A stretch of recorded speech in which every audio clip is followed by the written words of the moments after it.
గురుభ్యో నమః. క్రిందటి వీడియోలో సౌందర్యలహరిలోని 86వ శ్లోకం యొక్క విపుల భావాన్ని కొంతవరకు మనము తెలుసుకోగలిగాము. పురాణాలలో పాద తాడనము యొక్క విశిష్టతల గురించి తెలియజేసుకుంటూ వెంకటేశ్వర స్వామి అవతారముకు ఒకటి నాంది అని చెప్పి, అంతేకాకుండా నంది తిమ్మన గారి పారిజాతాపహరణము అనే గ్రంథంలో సత్యభామ శ్రీకృష్ణుని పాదతాడనము చేసిన తరువాత శ్రీకృష్ణుడు సత్యభామని లాలిస్తూ చెప్పినటువంటి పద్యము ఒకసారి మనము గ్రహించగలగాలి. నను భవదీయదాసుని మనంబునా నెయ్యపు కింకబూని తాచిన యది నాకు మన్నయనా. నీ దాసుడినైన నన్ను నువ్వు ప్రేమతో జరిగినటువంటి ఆ అలుకలో సందర్భముగా నన్ను నువ్వు కొట్టినా సరే, పాదాలతో తాకినా సరే, అది నాకు ఆనందదాయకమే కదా అని చెబుతూ, చెల్వగుని పద పల్లవంబు మత్తను పులకాంత కంట కవితానము తాచిన నుచునంచునేనని యదయల్క మానవు గదా ఇకనైనా నరాల కుంతలా.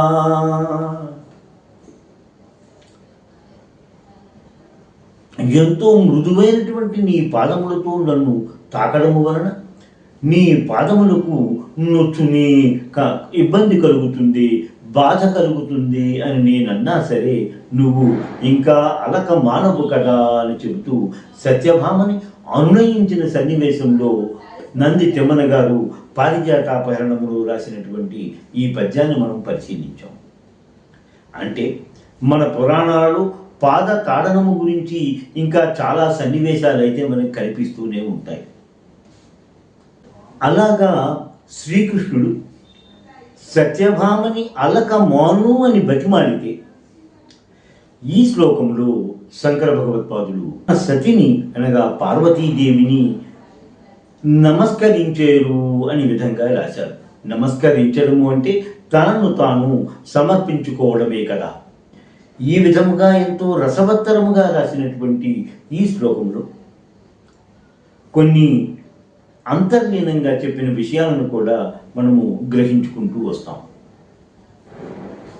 ఇక్కడ శివుడు పార్వతిగా మనము చూడకుండా గురువు శిష్యులను కానీ ఒకసారి మనము ఆలోచించుకుంటూ వస్తే, ఎందుకు అంటే అమ్మవారే గురుమండల రూపిణి అని కూడా నామధేయం ఉన్నది కాబట్టి ఆ విధంగా చూసుకున్నా మనకి ఇబ్బందిగా కలగదు. అయినా సరే గురువు యొక్క పాద తాడనము, గురువు యొక్క పాదము శిష్యుని యొక్క నుదిటి పైన లలాట ప్రాంతములో తగిలినప్పుడు, లలాట ప్రాంతము అంటే ఆజ్ఞాచక్రము ఉన్న స్థలము కాబట్టి ఆ శిష్యుని యొక్క ఆజ్ఞాచక్రము ఉత్తేజితమై అతనికి జ్ఞానము కలుగును, అతను జ్ఞానానందములో మునిగి తేలును అన్న విషయాన్ని కూడా ఇక్కడ అంతర్లీనంగా మనకి కనిపిస్తూనే ఉంటుంది.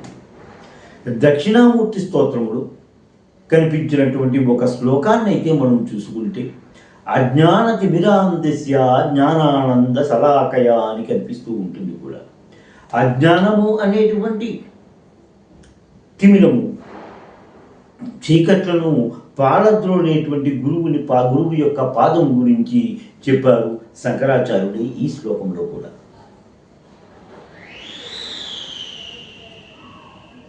అంతేకాకుండా వైలక్ష్య నమితం అని శంకరులు ప్రత్యేకమైన పదాలను ప్రయోగించారు. వైలక్ష్య నమితము అంటే లక్ష్యం లేని చూపులు అన్న విధంగా మనం అర్థం చేసుకోవచ్చు. లక్ష్యం లేని చూపులు అనగా ఏదైనా ఒక వస్తువును మనం చూసినప్పుడు ఆ వస్తువే మన చూపు యొక్క లక్ష్యం అవుతుంది కదా. కానీ లక్ష్యము లేని చూపులు అంటే ధ్యానంలో ఉన్నప్పుడు కన్నులు అరమొట్టుగా ఉండి, అంటే సగము మూసుకొని కొంచెము తెరిచినట్టుగా కనిపిస్తూ ఉన్నప్పుడు అతను చూస్తున్నాడనే భావన మనకి కనిపిస్తుంది, కానీ ఆ చూపులు లోపలికి మళ్ళీ ఉన్నాయి అన్నది మనం గ్రహించుకోవాలి. అంటే ఆ చూపులకు లక్ష్యం అన్నదే లేదు.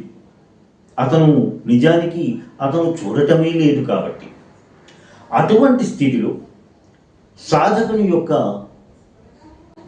గడ్డము కంఠస్థానాన్ని తాకుతూ అతన్ని తల క్రిందకి వంగి ఉండి చూపులు నేలను చూస్తున్నట్టుగా అనిపిస్తూ ఉంటుంది. దీనిని సాంభవి ముద్ర లేక సాంభవి చూపులు అంటూ ఉంటారు. ఇటువంటి సమయంలో ఆజ్ఞాచక్ర స్థానము కూడా ఉద్దీపితమై ఉండి అక్కడ మనకి జ్ఞానాన్ని ప్రసాదిస్తుంది అన్న విషయంగా కూడా ఇక్కడ శంకరుడు అంతర్లీనంగా చెప్పినట్టుగా మనం గ్రహించుకుంటూ ఉంటాం. జ్ఞాన స్థానములో ఉన్నటువంటి ఆ మూడవ కన్నుతో అక్కడ ఉండేటువంటి లలాట అగ్నిచే మన్మధుని కాల్చి బూడిది చేసేడు అనేటువంటిది మనకి తెలిసిన విషయమే. అది దాన్ని ఒక్కసారి మనము ఆలోచించుకుంటూ ఉంటే,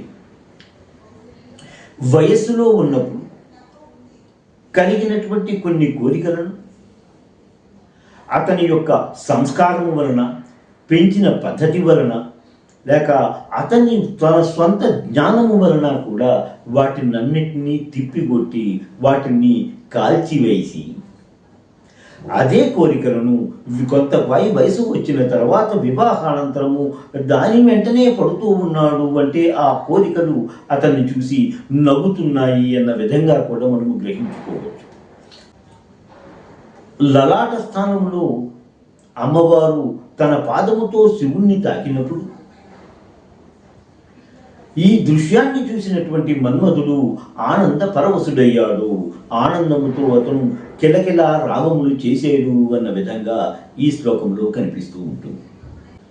లలితలోని సింజానమని మంజీర మండిత పదాం అనేటువంటి నామాన్ని మనము ఈ శ్లోక భావానికి అన్వయించుకోవచ్చు.